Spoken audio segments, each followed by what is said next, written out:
Has vlogging become a distraction for Santi Santillan and Andre Caracat?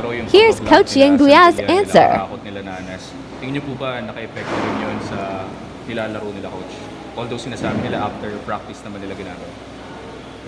Sa akin, nakikita ko sila na ano ko sila. No? I will feel that kung nakikita ko na siguro walan sila ng time or energy for practice, but hindi naman eh. Ibig sabihin,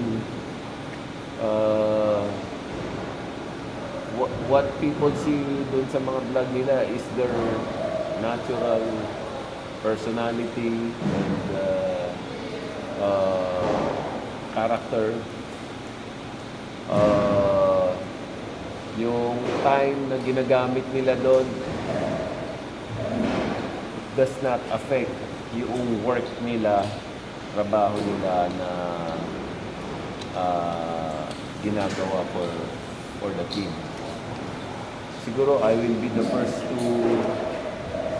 to notice, or I will be the first to remind them if parang sandali, parang nawala kayo sa focus, baka iba na yung focus nyo.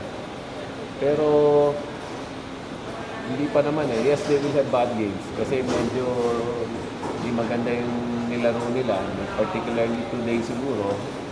But they also know what their responsibilities are.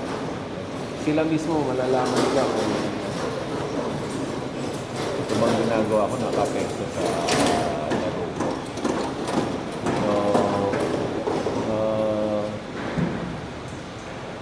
I think masaya sila na ginagawa yun at the same time hindi naman